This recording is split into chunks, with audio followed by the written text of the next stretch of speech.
verse if you want. We're going to recite the verse shortly. 1, 2, 23. 1, 2, 23, Srimad Bhagavatam. Narayanam namaskritya Naram chaiva narottamam Devim Saraswatim Vyasam Tato Jayamudirayat. Text 23. Sattvam rajastama iti prakritir gunastayar Yukta para purusha eka ihasa dhate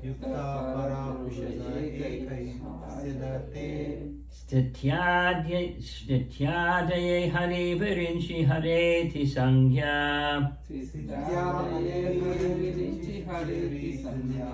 Shreyamsi tatra kalu sattva tanor nrinam syo Sattvam rajastama iti prakritir gunastayar Yukta para purusha eka ihasya tate Stityadaye hari virinchi hareti sangya Shayangsi tatra kalu sattva tanordranam syo. The transcendental personality of Godhead is indirectly associated with the three modes of material nature, namely passion, goodness, and ignorance, and just for the material world's creation, maintenance, and destruction, he accepts three qualitative forms of Brahma, Vishnu, and Shiva. Of these three, all human beings can derive ultimate benefit from Vishnu, the form of the quality of goodness. Purport: that Lord Sri Krishna, by his plenary parts, should be rendered devotional service, as explained above, is confirmed by this statement. Lord Sri Krishna and all his plenary parts are Vishnu Tattva, or the Lordship of Godhead. From Sri Krishna, the next manifestation is Baladev. From Baladev is Sankarshan, and from Sankarshan is Narayan. From Narayan there's a second Sankarshan, and from this Sankarshan the Vishnu Purusha avatars. The Vishnu, or the deity of the quality of goodness in the material world, is the Purusha avatar known as Shirodakshayi Vishnu, or Paramatma. Brahma is the deity of Rajas, passion, and Shiva of ignorance. They are the three departmental heads of the three qualities of this material world. Creation is made possible by the mode of goodness of Vishnu. And when it requires to be destroyed, Lord Shiva does it by the Tandava Nritya. The materialists and the foolish human beings worship Brahma and Shiva respectively. But the pure transcendentalists worship the form of goodness, Vishnu, in his various forms. Vishnu is manifested by his millions and billions of integrated forms and separated forms. The integrated forms are called Godhead, and the separated forms are called the living entities, or the jivas. Both the jivas and Godhead have their original spiritual forms. Jivas are sometimes subjected to the control of material energy, but the Vishnu forms are always controllers of this energy. When Vishnu, the personality of Godhead, appears in the material world, he comes to deliver the conditioned living beings who are under the material energy.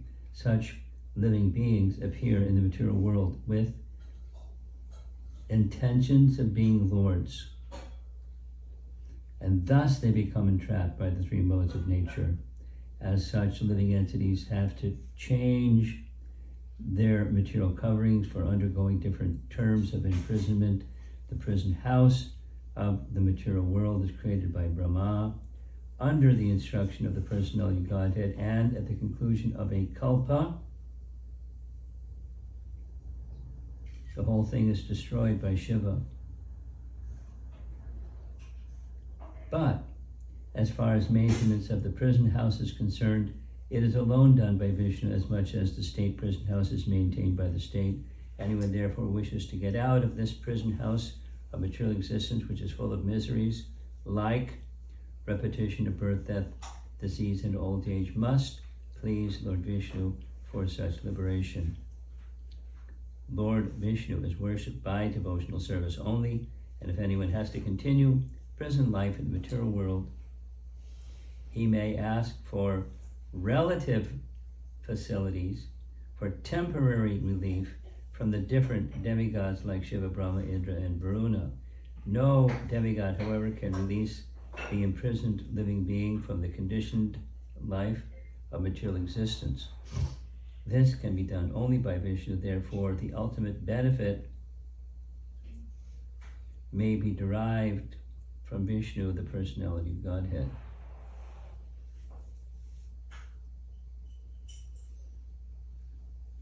Very clear.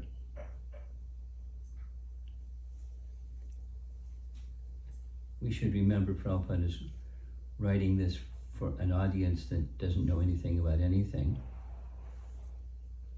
at least anything about the Vedic conception of things, and how to explain something that's a little intricate to people that don't know anything about the Vedic conception. He has to, little by little, present the Vedic picture. And here, the part of the presentation is the Shristi, the cosmic manifestation, one of the 10 topics in the Bhagavatam, Shristi. And the ultimate, and one of the 10 is freedom from the material entanglement. One is becoming involved in material entanglement, and on the other end is becoming freed from material entanglement.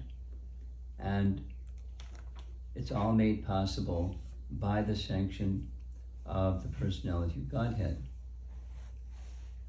Sanction not like he wishes, but the living entities wish, and he reciprocates with their wish according to their guna and karma, and makes arrangements according to the qualitative situations, goodness, passion, ignorance of the controlling deities of those modes, and worshippers of those deities may get some material facility depending upon the dispensation of the deity that they worship, but they can't get freedom from the entanglement except through Vishnu. And therefore, ultimate benefit of these three, all human beings can derive ultimate benefit. Shreya Uttama, Jigyasu Shreya Uttama. The phrase is repeated in many places in the Bhagavatam for a particular reason, because emphasis is necessary for clear understanding. So the same point is made from this angle, that angle, the other angle, so that there's a clear understanding by repeating and by repeating and by repeating. You're having technology difficulties.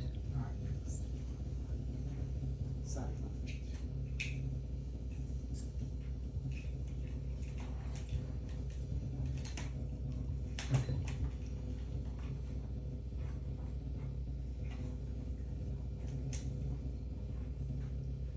But the audio is doing something that it shouldn't be doing. Too many wires. Okay, so back to this verse in purport. three modes mentioned right at the beginning of the verse. Sattvam, Rajas, Tama. Iti Prakrtir Gunas tire. By those three modes. The Para Purush, or the Supreme Person, makes arrangements for living entities to be situated where they can give it a try to be enjoyers. So the material world is meant for people who want to be the enjoyers when they're not the enjoyers.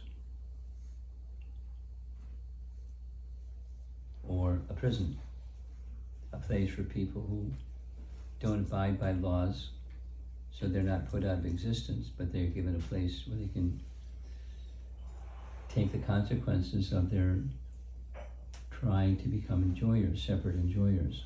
So they're provided a prison house. And then there's the three modes of nature. So those three, let's go through the purport again. It's not, there's more detailed presentations than this one, but Krishna's first expansion is Baladev, who expands as Sankarshan, and Sankarshan expands as Narayan. There's some other things. Narayan, the second Sankarshan, and from this second Sankarshan of the Vaikuntha realm, the Purusha avatars. And that's coming up in the next chapter, because it's one of the questions of the sages. Describe the avatars.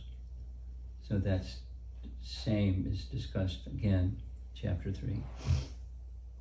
The Purusha avatars, we know there's three, and what Prabhupada is writing here in the purport is he just speaking of one of the three, Shirodakshai Vishnu, or Paramatma. So Karanadakshay Vishnu, Garbhadakshay Vishnu, Shirodakshay Vishnu, but he's just making a shortcut and just mentioning Paramatma. And the purpose, the function of Paramatma is to give sanction to the living entity's desires. And then the outcome, the responsibility, the culpability if it's properly used, or blessings if it's properly used, the mode of goodness blessings if it's properly used, free will. And then the living entity is placed under the care of different deities, the modes of nature deities. And they may get from those deities things that they wish to have, mode of passion things, mode of ignorance things, and even mode of goodness things. But of them, the main point here is all these different controllers, presiding deities or ruling deities of the modes, only one can give what is being spoken of in the verse, the ultimate benefit.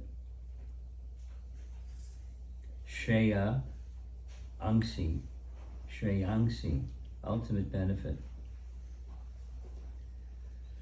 Prayas and Shreyas, short term, long term, and then Shreya Uttama, ultimate benefit from Vishnu. And that ultimate benefit, what's that? Being restored in the original position of Krishna consciousness. Then comes this nice understanding, Vaishnava understanding, that real liberation is not a place to go to. It's a consciousness place. And when consciousness is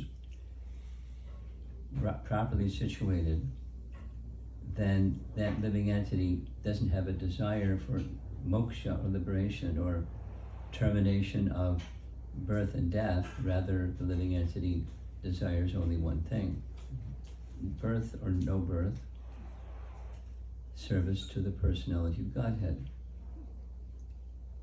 We had this nice discussion with a teenager in Potomac area. They were having a disagreement with a devotee. What is the aspiration for a Gaudiya Vaishnava. It's very clear. Mama Janmani Jamanishwari Bhavatad Bhakti Haitaki Tui. Undivided devotional service, that's